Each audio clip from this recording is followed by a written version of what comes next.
to the Red Leaf Guard, your home for Canadian soccer news and views. My name is Jacob, and today we're going to be talking about the Vancouver Whitecaps searching for new ownership. Lorenzo Insigne, question marks, will he be returning to the Toronto FC? And also the North American Soccer League seeking legal actions against Major League Soccer and U.S. Soccer. And to talk about this is Jason Whissell from It's Not That Bad podcast. Nice to having you back. Jacob, thank you so much for having me back. Always a pleasure to get a little outside movies and music and talk a little soccer. Yeah, and it's almost there to 2025. It's almost there, but a little bit some breaking news out there from it coming down to great but bad ones to the end, with Vancouver Whitecaps now looking for new ownership and the North American Soccer League trying to find some legal actions against American soccer. That's some big news coming out of during December. I mean, the thing with the NASL and this upcoming court case, this has kind of been coming for a while, and let me kind of go through the process here, because there's a lot to unpack from this. So basically, the entire case is the NASL, which folded in after 2017. Basically, is looking for $500 million in damages, and they're claiming that MLS and U.S. Soccer conspired to basically keep NASL knocked down and to kind of get rid of them. So the way U.S. Soccer works is that any professional league is broken down into divisions. MLS is the only Division I league, and when it comes to U.S. Soccer. NASL was a Division II league.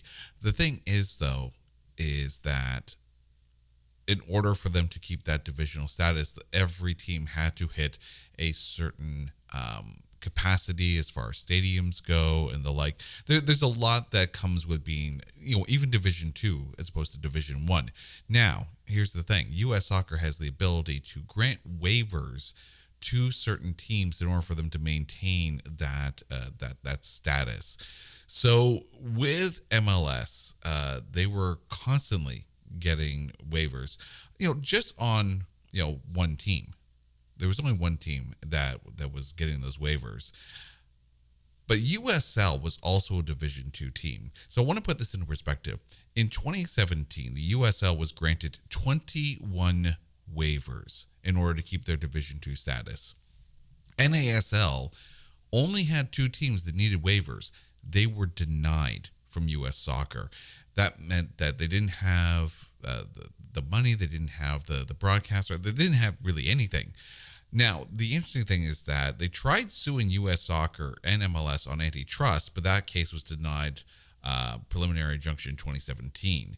Then they went through discovery, and then MLS and U.S. Soccer tried to get a summary judgment to kind of put the kibosh on this case, but that summary judgment was then denied. So this is why we're actually going to court. So this case has already gone through discovery. So now the interesting thing is that because this is going to trial, because this is actually going to court, you're going to have some big names being asked some very pointed questions. And the inner workings of U.S. Soccer and MLS are now going to be out there, unless, of course, you get some kind of last-minute settlement before it goes to court. The question then becomes, what does it look like in the court of public opinion if U.S. Soccer and MLS, after all this discovery, after the years that this case has taken to get to this point, if they then all of a sudden turn around and say, yeah, we're going to settle. In the court of public opinion, that could be deemed as almost an admission of guilt. But I mean, it's one of those things where if it gets to that point and they do settle, then we're never going to hear a single thing, which might actually be the best scenario, because you've got the World Cup coming up in 2026. That's happening in North America, across Mexico, U.S., and Canada. This is not when they want to be for lack of a better term, having any kind of dirty laundry or any air of negativity out there in the press leading up to this. This is not a good look, especially for a league with MLS that is expanding again, which is great for the league. But what does it say to some of those lower tier, I don't want to say lower tier leagues, but for Division 2 leagues or leagues that are hoping to go up a rank in division as far as U.S. soccer goes? What does that tell them?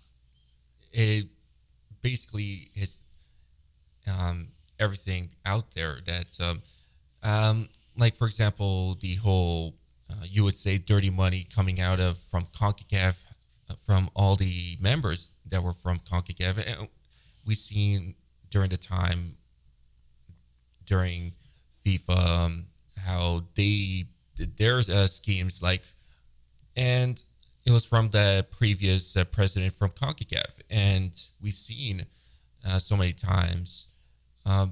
There's going to be some of those, you would say, problems, and we see like so many Major League Soccer fans out there that the commissioner Don Garber has been being criticized of how he runs Major League Soccer and brings in those ties to Liga MX. A lot of the Major League Soccer fans really don't like being those associated with other leagues. Now you have the Leagues Cup being involved, and there's going to be other events happening like Campeones, which was a good idea from the start. But now you look at it in the future of Campeones and Leagues Cup. Where does it go all the way from now? You have so many problems happening in U.S. soccer that it leads to a bad stain from the league, and including U.S. soccer. I mean, I don't know how much this is really going to come out, because think about it too. The NASL in 2017, the principal backers had actually pled guilty to fraud charges in other businesses. So already you have to think that financially they were on shaky ground. And, it takes a lot of money to be able to run a league. And if you don't have the advertisers, because you don't have big broadcast deals, you're not going to get that money, and you're not going to get the butts in seats, for lack of a better term. The other thing, too, is that if both the USL and the NASL were playing on Division 2 levels, there's only so much coverage that can go around. Yes, there is great need for a Division 2 almost feeder league to the MLS. Because otherwise, the NCAA is great. The NCAA has a fantastic soccer program, and you're going to get players from there. I mean, you take a look at the Olympic rosters, especially for the women. There were a lot of NCAA players that were making that team alongside the NWSL players. Here, though, how much of the cake is there between USL and NASL? You had as well to take a look at football, not soccer, talking football, talking American football here. For a stretch, you had was it the UFL or USFL, and you had the XFL, both competing for those non-NFL season football viewers, and eventually both just kind of merged into one, which is great.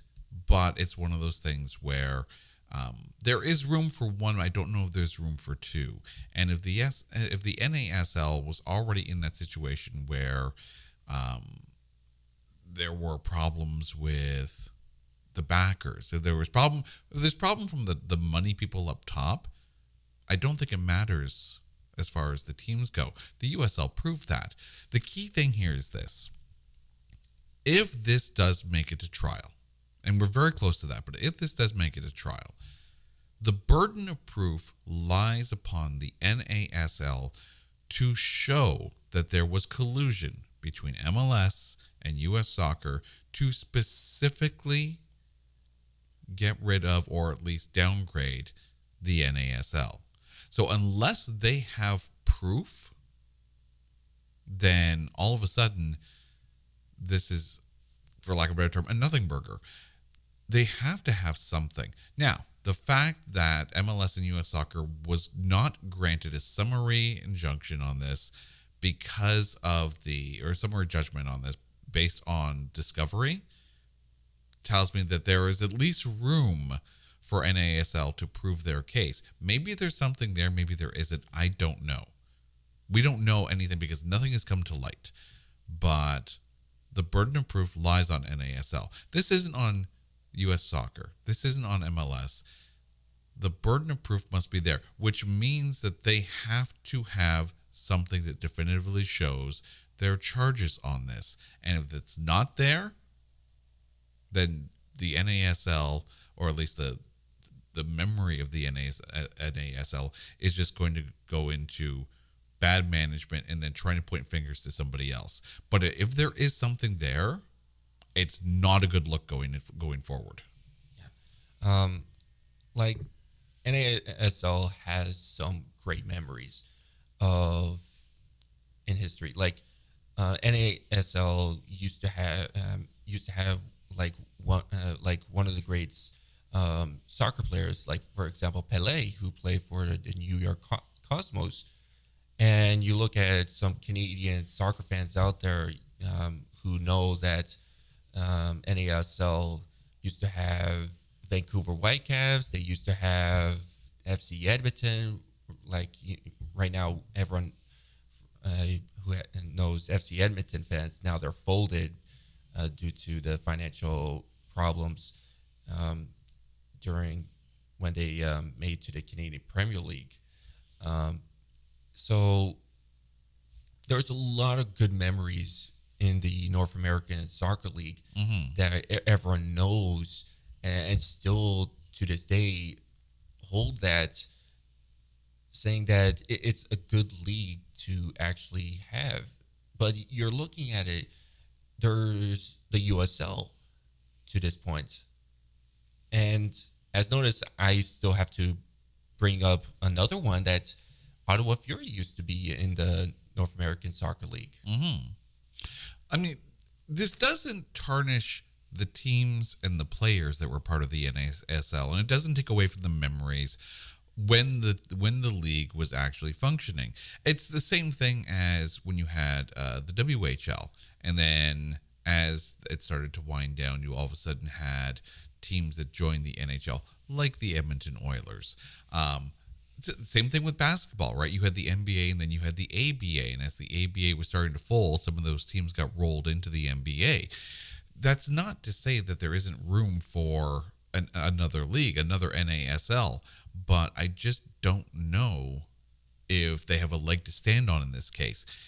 If they had just tried to regroup, tried to find new backers, tried to find new funding, and tried to move forward, then okay, fine. But unless they have proof, and keep in mind, this has been in the works for a while. This has been in discovery for a bit.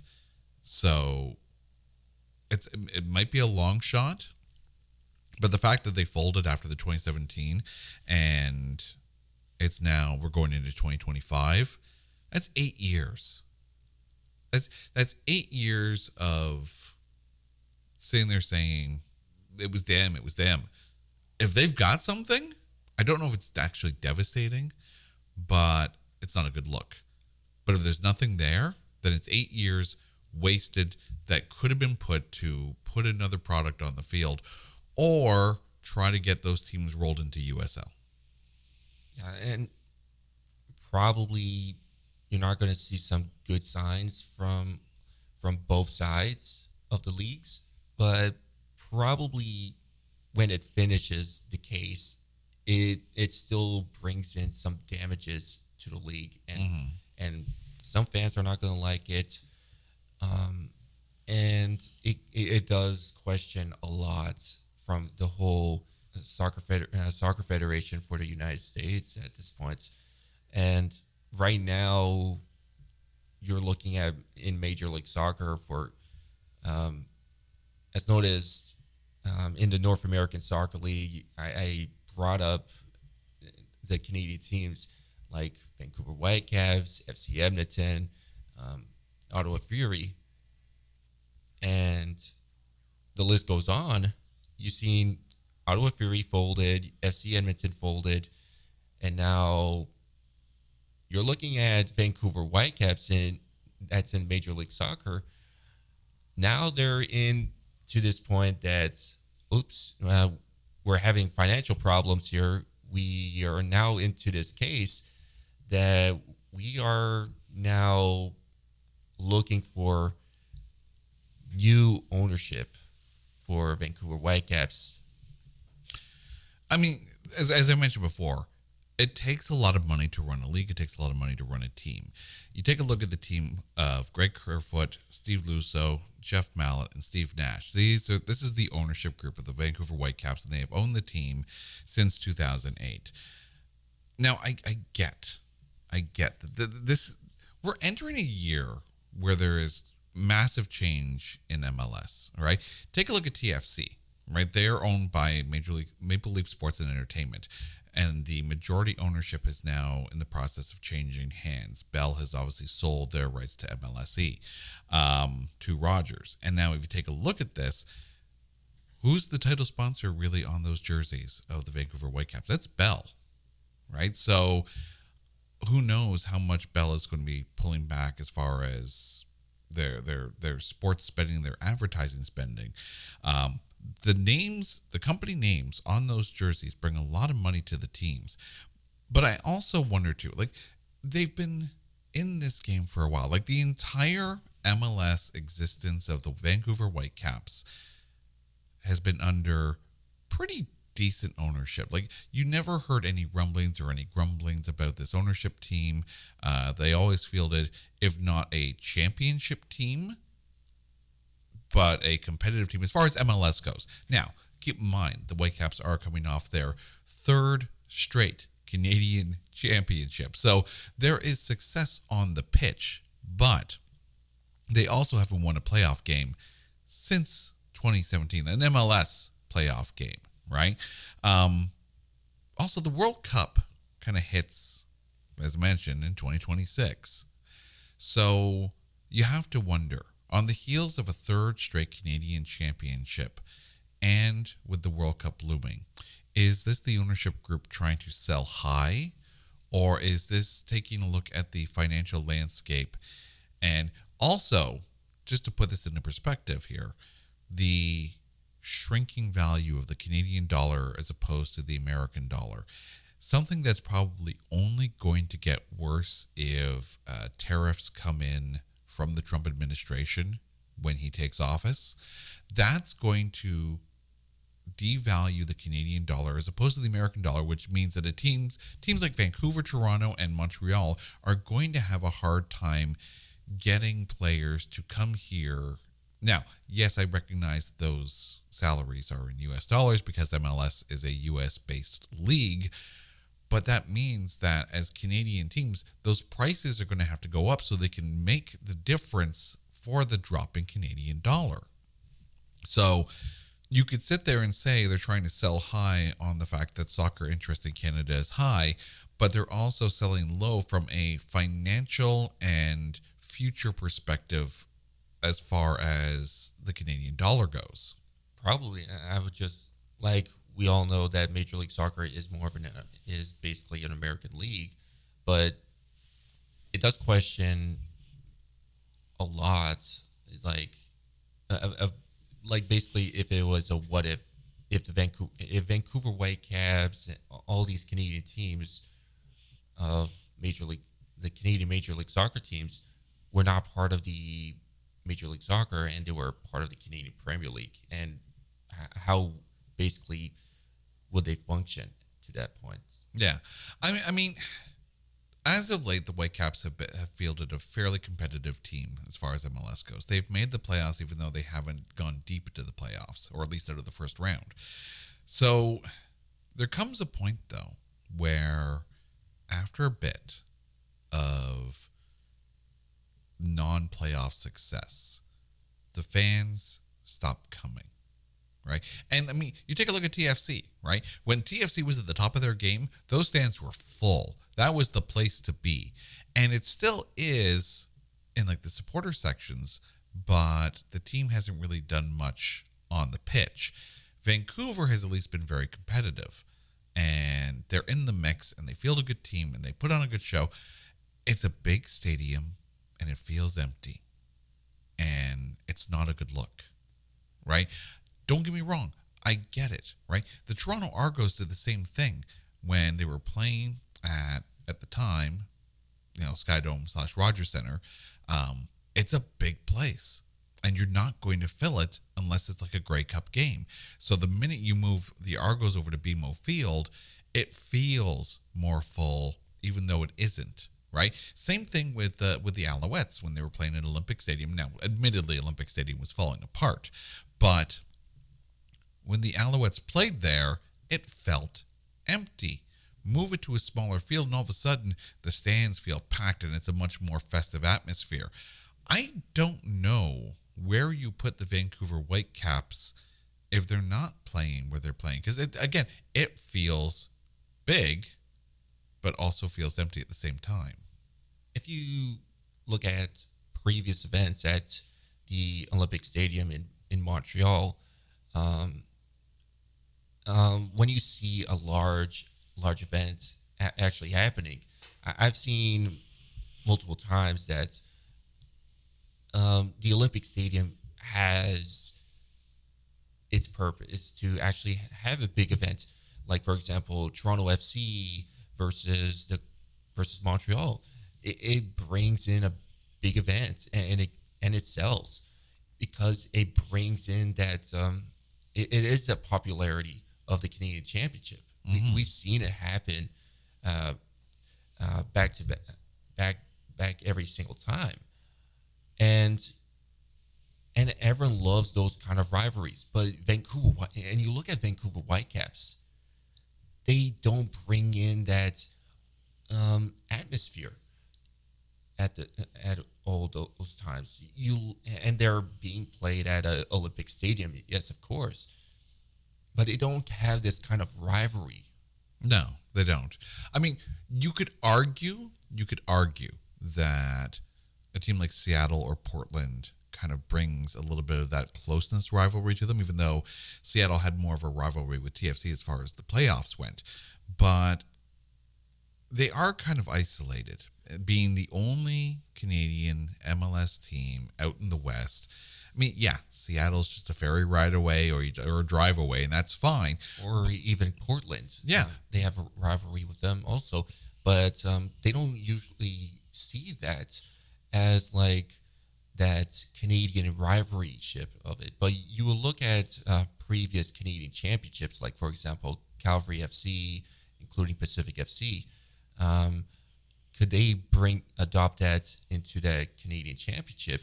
But you look at those times, it's just like a one-time opportunity, and you even look at those previous events of what happened to Vancouver Whitecaps, like 2019 and 2020.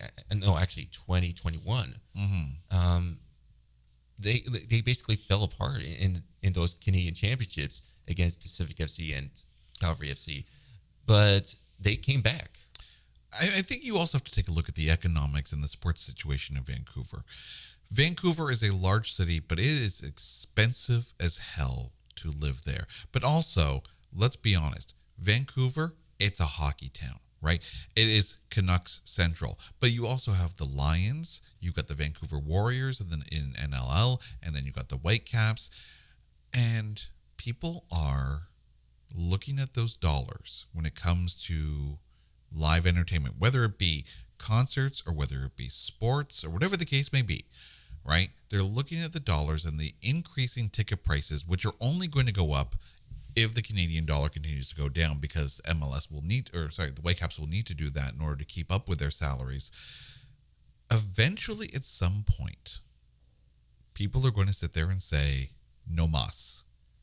Well, at least Vancouver also has the basketball team for the Canadian Elite Basketball League, Vancouver Bandits. Right. But again, you're talking a Canadian specific league, right? So you're not dealing with American finances at that point. Yes, the NLL, the National Lacrosse League, is a cross-border league. Of course. But lacrosse players aren't making soccer player money or hockey player money, right? So CFL and the CEBL, they're kind of isolated in that everything is in Canadian dollars and everyone's getting paid in Canadian dollars, and you don't have to sit there and tack on an extra, 30 cents to the dollar in order to be able to make things meet. National Lacrosse League, you're dealing with smaller dollars, so the ticket prices don't have to be so much. Keep in mind, you also have every single WHL team that's out there, right? So you have affordable live sports entertainment to go to. I just don't know. And that's the other thing, too. You take a look at some of the players that teams are trying to bring in, either from overseas or they're trying to develop. It takes big money in order to bring some of these players in. And if they bomb, and you take a look at the money you spent, and all of a sudden you're like, oh, crap, we messed up. And then all of a sudden you're left holding the ball on a contract and a bad deal and a negative situation. Not that the Whitecaps have really done that, right? They haven't gone out and brought in a big-name player that has absolutely crapped the bed and made them regret giving them that big money exemption deal or whatever the case may be. MLS it's big, it's good, it's expanding, it's great, all good, but are people going to go? And if people aren't going, then maybe now is the time to get out before the World Cup. So at least you can sit there and point to it saying, yeah, we have a 3-time consecutive Canadian Championship team ready to go, competitive MLS, going to get a lot more attention during the World Cup by my team. Get out now. Like you mentioned all these Vancouver teams. I want to bring up one team, which you mentioned, the Women's Hockey League. Mm-hmm. And this questions, which is another category of a sport for the women's, is the Northern Super League, Mm-hmm. Vancouver Rise. Could this affect them? I don't think it will. I don't think it'll affect the Whitecaps per se. If anything, it's a positive because all of a sudden you have more women who are interested in soccer, and then you've got the Vancouver Rise that show up in a Canadian league, which is only dealing in Canadian dollars, and you're bringing in more eyes to soccer. Yes. I don't know if it has much of a positive, negative influence on the Whitecaps and their financial situation. I'm hopeful. I hope that people look at the Rise and then go, oh, but there's also the Whitecaps, right? But even to that, right, you have Vancouver FC. Vancouver FC hasn't really put more seats into the Whitecaps arena at all, right? So you can have these things exist. I think the Vancouver Rise will do well because women's sports around North America is getting much more attention. You take a look at the NWSL, at the WNBA, at the PWHL. They're all getting a lot of eyes on the league because the product on the ice or the court or the pitch is top notch and exciting. The NWSL playoffs was absolutely exciting. Seeing Orlando go all the way, you had tons of storylines going along. Seeing Marta finally celebrate a champion, it was fantastic. The WNBA, biggest ratings of their entire existence. I don't know whether it's the Caitlin Clark effect or whatever the case may be, but people are paying attention. And of course, the New York Liberty winning the championship with a number of top-notch talent players. like it was almost a dream season for the WNBA. The PWHL, now you have teams that have identities rather than just cities. And that is still chugging along. It's only a 6-team league, but you have to think that soon enough, 8 teams will happen. It's just a matter of when and where. I don't know if Vancouver's the place to put a PWHL team, though. I think it's one of those things where you want to find more secure hockey markets. Yes, it would probably do well enough. I think Calgary is probably the place where PWHL might take a look if they're looking to add to Canada, but you don't want it to be too far. Keep in mind, those 6 teams are all in that original 6 area. Minnesota is probably the furthest to go. So they probably want to keep it around that area so you're not dealing with crazy travel costs because, again, money, right? Getting back to the Whitecaps, that's the other thing too. There's a lot of travel that goes along with that.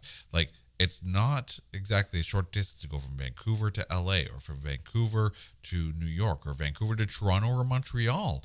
So you are dealing with long distances, higher gas prices, shrinking Canadian dollar, and fewer seats or fewer butts in the seats because you're not getting playoff success at the MLS level. When you tack all of that together, it's no wonder that the ownership team is looking to sell. And I hate to put a negative spin on it because you do have a good team and a good organization with a decent history, even though it hasn't translated into MLS success. But you can still have a good team despite not having the good record. Yeah, and so I know there some fans that are in Hamilton, the Ticats, and Forge FC fans. Right now, there's already been news that their 10-year with Tim Hortons has already been expired. Now they're having a rename of their stadium. I think it's one of those things where they're going to find a title sponsor. That always happens. I don't know if it's going to be as big a name as Tim Hortons. I get if companies are pulling back from it, but I mean, you're going to find a decent Canadian company that will step. There's always someone to step in. There's always someone looking to have their name mentioned repeatedly. The nice thing too is that the Ticats get a lot of Canadian attention, and Forge FC is continuously one of the best teams in CPL. So it makes sense that someone's going to step in, whether it be a company with a national name recognition like a Tim Hortons, or whether it be a more local based one. But there's going to be someone there that comes in. Well, at least now we're going to see that probably some of the Forge FC Ticat fans are still going to recommend of saying, this is Tim Hortons Field. It always has been because of the best history of the 10 years with them. But as mentioned, like if you go to Toronto, for example, they still call Rogers Center Sky Dome. Yep. And you look at the 25 years of the Maple Leaf Sports Entertainment, they still call it Air Canada Center. Yeah, I mean, it takes a while to get some names out of your head. I mean, like, coming from Ottawa, right? You know, with the Senators being in the NHL since 1992, we had the Palladium, and then for the longest time it was the Corel Center, and then it was Scotiabank Arena, and then you had the Canadian Tire Center, which it is now. So you've had those name changes, and every stadium goes through it. Luckily, it never really affects the team. Per se, it's really just a title sponsor, and that's the thing too, right? CFL and CPL do get recognition, so when things happen, and the other thing too is keep in mind you have to think Hamilton. I would assume the field is going to be in play for the World Cup, so there's a possibility that there's some of that kind of recognition. I don't know if there's going to be any games there, but I mean, even any of the lead up games that happen there. Well, the World Cup for 2026 is just Toronto and Vancouver. for the host. I stand corrected. Yes. But even in the Olympic qualifiers, right? The FIFA Olympic qualifiers, when there was games at Tim Hortons Field, that's a lot of attention that was happening. Yeah, that was Canada versus USA. Exactly. And yeah, it brought in a lot of attention, including, for example, Forge FC versus Toronto FC at the time. When it was during that, you would say, well, like 2020 Canadian Championship, which it was supposed to be held with Forge FC and Toronto FC for the finals. And again, they actually held it and played again in 2024. Yeah. And that was probably one of the best games that Forge FC ever had. Yeah. I mean, it's going to take a bit if it's no longer Tim Hortons Field to get used to a new name. It will eventually happen. And it'll take some time to get used to it, but we'll get used to it, and eventually we'll come up with a nickname for it. Yeah, and yeah, like mentioned, like Air Canada Center, we usually have the best nickname for that one of the players in the Air Canada Center, and it's Air Carter. Right. And now you look at him right at this point. Now he has his jersey retired at Scotiabank Arena, aka Air Canada Center, which he's known for. There's a lot of big memories in Toronto. Like, for example, mentioned Skydome, Joe Carter. Like, there's a lot of memories. But now you're looking at sooner or later the BMO Field might no longer, sooner or later might be renamed, but soon it's going to probably expire soon. And now it is going to be questioning how that is going to be forward. Will they extend that, or probably find a new name? BMO Field will probably stay BMO Field, at least for the next little while, because of the attention that's going to happen because of the World Cup. I don't see them getting out anytime soon. Yeah. As known, BMO Field, TFC, and now you look at one of the rumors coming out is, or you would say sources, that a Toronto FC player, Lorenzo Insigne, is hinting that he will come back and stay for another season with Toronto FC. I'm going to try my best to not be as negative as I'm probably going to sound. So bear with me here and know that no matter what anything I say about Lorenzo Insigne, just know that I couldn't do a lick of anything that any soccer player could do. I would literally be the pylon on a soccer field. So just know that this comes from just a point of just looking at numbers and knowing that there's no way I'm an athlete. But still, TFC left him unprotected in the expansion draft. San Diego didn't pick him, but they left him unprotected. This had to have been, and I kind of talked about this earlier with Vancouver. This is something Vancouver didn't do. You threw a lot of money at Lorenzo Insigne to come over, play for TFC, and he has crapped the bed hardcore. 4-year deal, $15 million a season. He has scored over 3 seasons 14 goals in 54 games. 2023 was the worst season in TFC history. If you take a look at transfer market, his market value is the lowest it's been since 2012. And he's already got on a record on a Naples radio station saying that if Napoli called and said that they wanted him, boom, he's gone. He wants to go back to Napoli. Now, yes, there's still a year left on his contract. Yes, he can still be an effective player. If TFC continues to not compete, to not even come close to the playoffs like they have for the past couple of years, you get what you can for him to wrap out this deal. Because I mean, I don't know if anyone would take him unless he starts playing at the level that Lorenzo Insigne can start playing at. If he plays well and TFC still continues to not, compete, and not because of him, but in spite of him, then yes, there's an ability to send him to someone that's looking to bolster their lineup before the playoffs. Great, do it. But if not, think about it. 4-year deal, $15 million. That is $60 million for 14 goals. And I'm not doing the math here, but that is almost around $4 million a goal.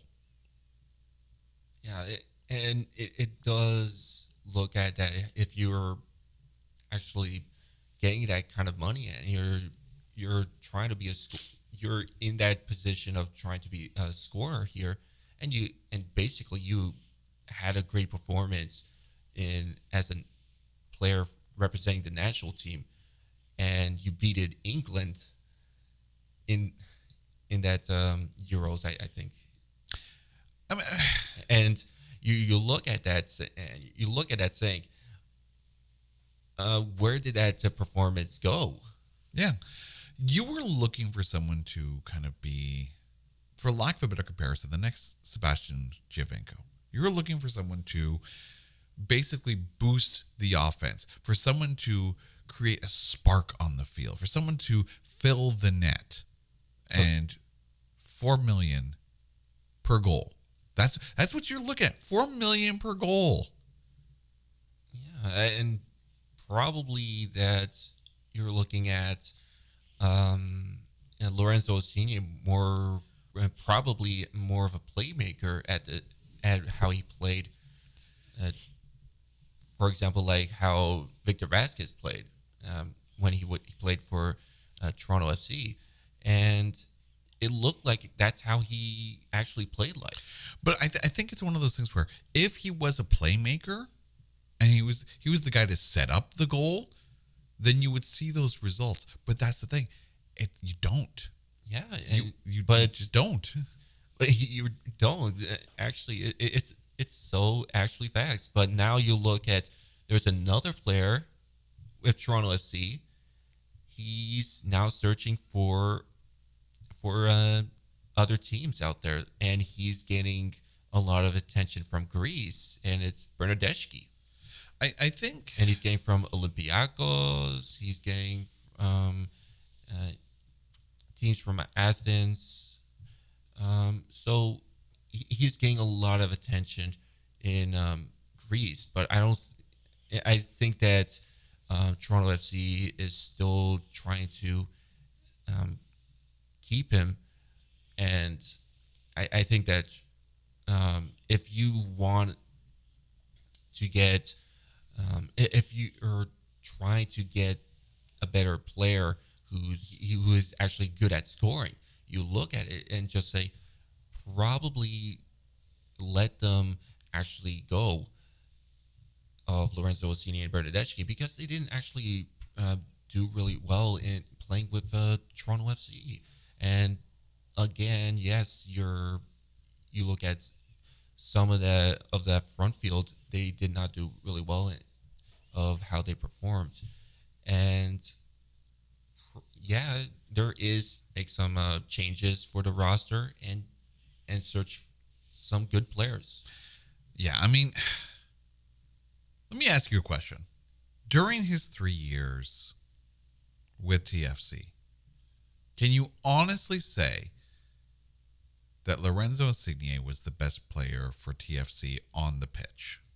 I would basically say no, because I think he was probably there for the money grab and the popularity that for Major League Soccer to bring in the fans from has noticed that Toronto is basically a multicultural city, and it brings in that popularity. You look at when Giovinco came in, and you look at there was a lot of fans who who've been really interested in Javinko because he actually played with Juventus.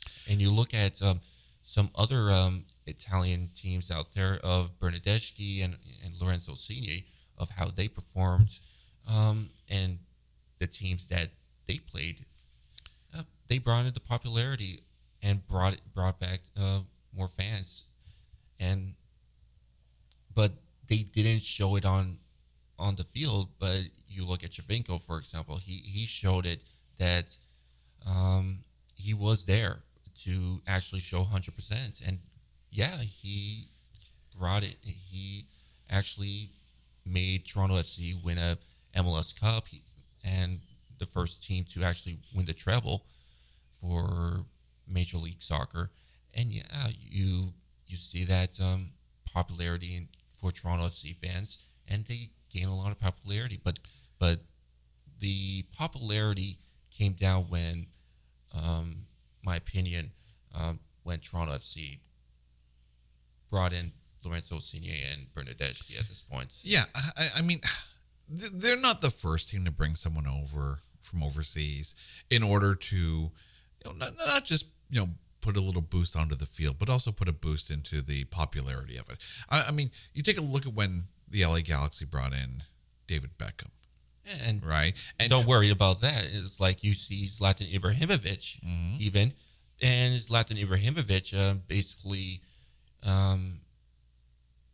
said that Major League Soccer doesn't take the league seriously, and you're going to see some players say that. You know, like for example, Wayne Rooney actually played for DC United, all that, and then you have so many other players. Yeah, Major League Soccer is not worth it because when you get to that point that it's more of a league that you're retiring, and then later you say, oh, you're not going to get the popularity to go represent the national team for Europe, and you've seen that. And yeah, but back to David Beckham, you're going to mention. Yeah, I mean, I'm not trying to compare Lorenzo Insigne to David Beckham, far from it. But the thing is, Beckham brought, like, LA was the perfect team for Beckham. He was Hollywood, right? Married to a freaking Spice Girl, right? He brought so much, but it's not like he wasn't good on the field. Beckham was good on the field and helped boost the Galaxy. Here, Lorenzo Insigne, well, maybe a big name in soccer circles, right? It's not like they brought over like Robert Lewandowski, right? Or Erling Haaland, right? You're not bringing those massive names over to TFC. Lorenzo Insigne did bring a lot of excitement from soccer fans, which is great, but it has done the exact opposite. They bring him over, and it took a bit for him to get to play, because I remember when that signing happened, it's like, when's he going to play? When's he going to play? And 2022 season, he didn't play the full season, right? That was the big question. When is Insigne coming to the team? When is he going? So you had a team that was waiting for him to show up, and you had to have a game plan for that, but that meant that you were kind of ignoring the games he wasn't there. Then 23, 4 wins, the lowest win total in TFC history. They only scored 26 goals in total. Yeah, but like bringing it into that David Beckham point, I would say you looked at his whole history with in the past. You look at David Beckham, who he played for LA Galaxy, and then later he went on loan for another team, and a lot of LA Galaxy fans really got upset about that. And then Beckham changed his mind at this point. I want to put this 2023 perspective or season into perspective here. I just want to point out exactly how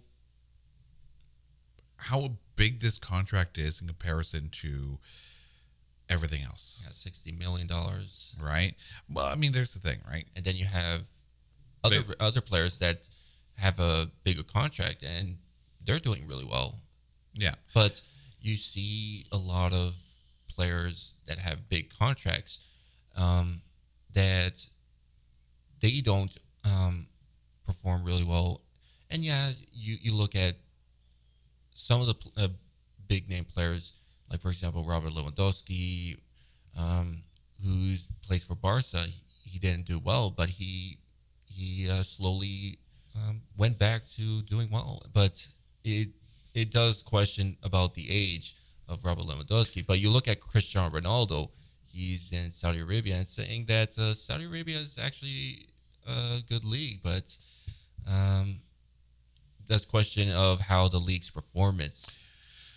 Well, Saudi Arabia doesn't exactly have the best record because they try to sport wash a lot. So I don't want to get into Saudi Arabia per se, but put this in perspective. All right, USA Today put out an article of the highest paid players in MLS in 2023.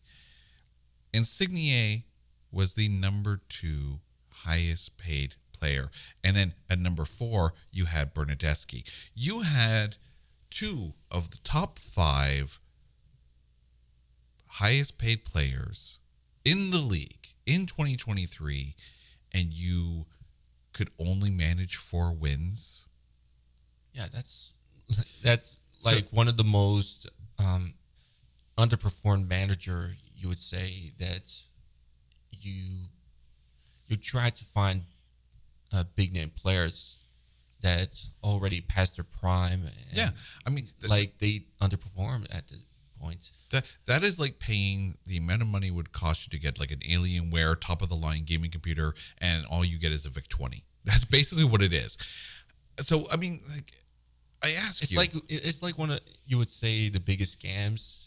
You would say it's not a scam. It's not a scam. It's just underperforming. It's a team that had no plan and no one to back them up and no defense, and they were painful to watch. They were absolutely painful to watch. So I ask you, someone who watches TFC games and who follows them, I ask you, how fast do you want them out of the team at this point? And take that money and put it into either developing good players or bringing in people that are going to change the team environment. Because if you've got 2 of the top 5 players, paid players in the league, and you're underperforming like that, if I'm on that team, I'm like, great, I'm going to go out there and suck as well and pay me more money. Take that money, get rid of those players, get what you can for them, and change the team. You need to blow this up. You are not going to build around these players. You need to take this team and completely dismantle it and build again. Because I'm not saying it wasn't worth a shot, but it ain't working. It's like those at that point that some of the fans, like if they watch Toronto Raptor games, it's just like, oh man, is this Andrea Bergiani comparison? Again, we have a Lorenzo Insigne. Oh man, he's like the primo pasta and sauce guy. Look at the Leafs. Look at the Leafs, right? You have Austin Matthews and Mitch Marner and John Tavares all making like what, $10 million a year? Yeah. And they have 1 playoff series win in the last, let me do the math here, 20 years. 1 playoff series win, and you have 3 players that, I'm not saying they're not good in the regular season. They are a damn good regular season team, and they have made the playoffs ever since the second lockout. But what's it got them? Nothing. And at some point you have to sit there and say, are we just throwing money away if we're not getting the wins and the goals when it matters? If TFC was making the playoffs, then you could just sit there and say, well, like Vancouver, it's a good team, but just needs a little something. They're not even there. They're not. Yeah, like they're just basically throwing money at this point, and they're actually losing money for the franchise of Toronto FC. And you question for their future. How long will it take? Does it lead to trying to actually find some new ownership at this point, or maybe I don't want to use the word for it. It's just like, but it looks like to that point in the future, could Toronto FC be in that point if it basically happens to Vancouver Whitecaps if they don't have find a new ownership? Yeah, I mean, you're not going to take a look at baseball this past season, right? Shohei Ohtani was given the largest contract at the time, and it was insane. But yet, Ohtani turns around, gives a once-in-a-lifetime season in LA with the Dodgers, doing something that no one has ever done before, putting together a 50-50 season. Dodgers win the championship, and all of a sudden, all that money because if the Dodgers stank, people would look at Ohtani and go, hi, you're the problem, it's you. But no, it's not. And the other thing, too, is you take a look at Juan Soto, right? Everywhere Juan Soto has gone, he has taken a team deep into the playoffs and continuously performed. And whether you win a championship or not, at least you are competitive and you are in the mix and you're deep into the playoffs. The Yankees didn't win. Dodgers won. Juan Soto proved that he was worth every penny that he got. Now he needs to do it again. But that's the thing. If the Mets suck this coming year, people are going to look at that contract and go, no. That's what TFC is doing right now. They put a lot of money into these players, and they didn't get the return that they hoped for. And at some point, every team gets into that situation where you sit there and say, is the money we're paying this player worth the output that we're getting on the field of play? And if it's not, and if it's affecting the entire team dynamic, not from a personal perspective, because we don't know, we're not in the dressing room at all, but if the team cannot rise to the level that the players individually should be able to produce, then at some point the team as a whole has to sit there and say, what needs to be gone in order to be able, what pieces need to be changed out in order to make this work? Because right now it's not. Yeah, not just also changes from the players. Like I mentioned about Toronto FC and Vancouver Whitecaps, they still didn't even find a coach for this actual upcoming season. But if you look at it, there's a lot of mess from Vancouver Whitecaps, ownership, yeah, coaching. But with TFC, who do you put a game plan around, right? And John Herdman, of course, with the whole drone gate thing. Drone gate thing. But here's a positive take on this, though. Insigne takes the field in a contract year. He knows the value of his next contract, wherever he plays next, is now incumbent on what he does on the pitch this year. And if he turns in another performance like he has over the last 3 years, then his next contract is not going to be that good.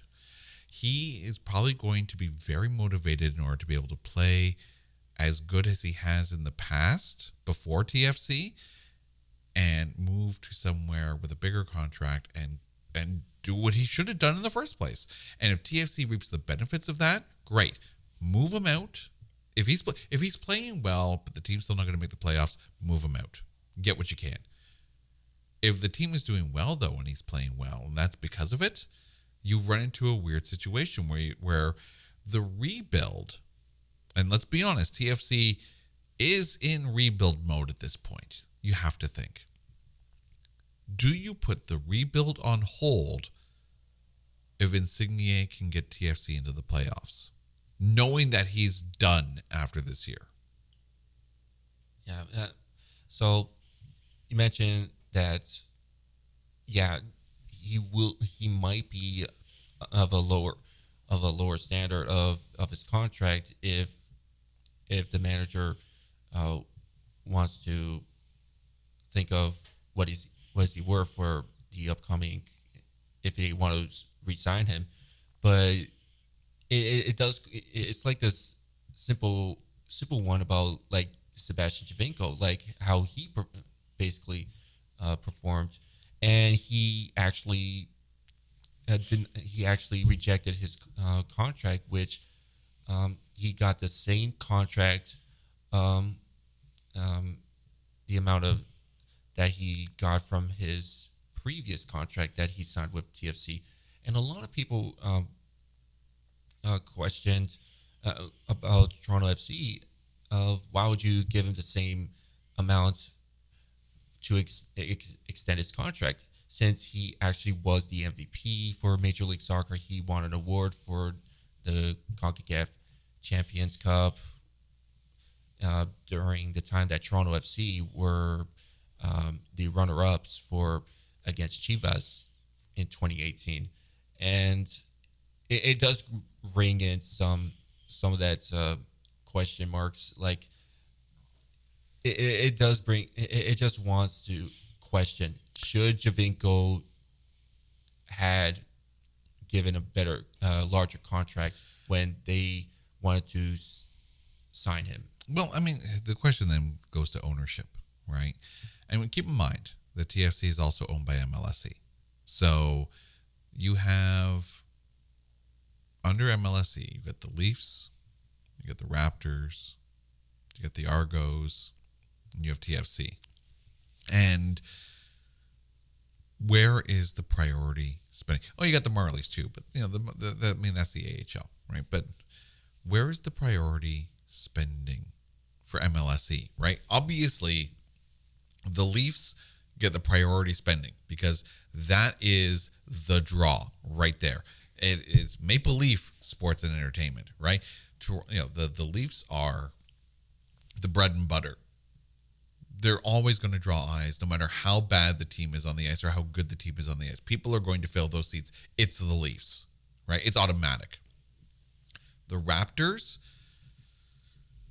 when they were championship caliber, those seats were filled, and you throw money at that team because they're in the mix, right? Now, I watched a recent game at home with the Rockets in town, with Fred VanVleet back in town. And at one point, I looked at the seats, and I'm like, I questioned how close they were to the halftime because it looked empty. I'm like, are people still in line for like beer and a popcorn? Because it looks like it doesn't look good. And the Raptors are not a good team this year. And that's the thing. At this point, you're not putting money into it because this season's a wash for the Raps already. They suck. There's no point. There's no nicer way of putting it. They suck. Argos, great, all good, no problem there. You're dealing with a smaller price tag. MLS, you need to compete with some of these teams in order to be able to put a good team on the pitch. And with another team entering the league, your player pool is going to be further diminished. So you need to start looking at outside and who can you bring in. Same thing that they did with Bernadeschi and Insigne, and it didn't work. So now, how are you going to make this team better? That's the question.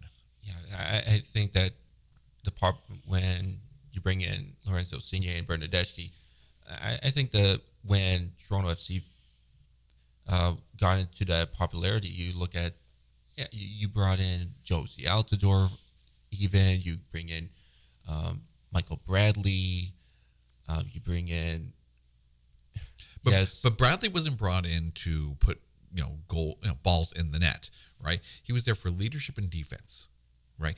And Bradley delivered on leadership and defense. It was great. That's what you brought him in for. What did you bring Insigne in for? You brought him in to score the goals.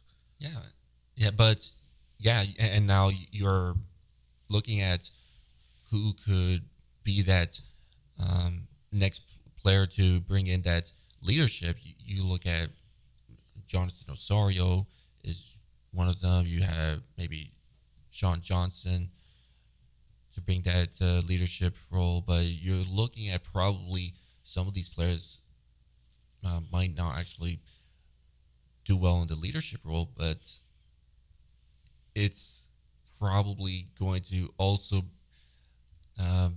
bring that question marks. Who is that player for a good leadership role?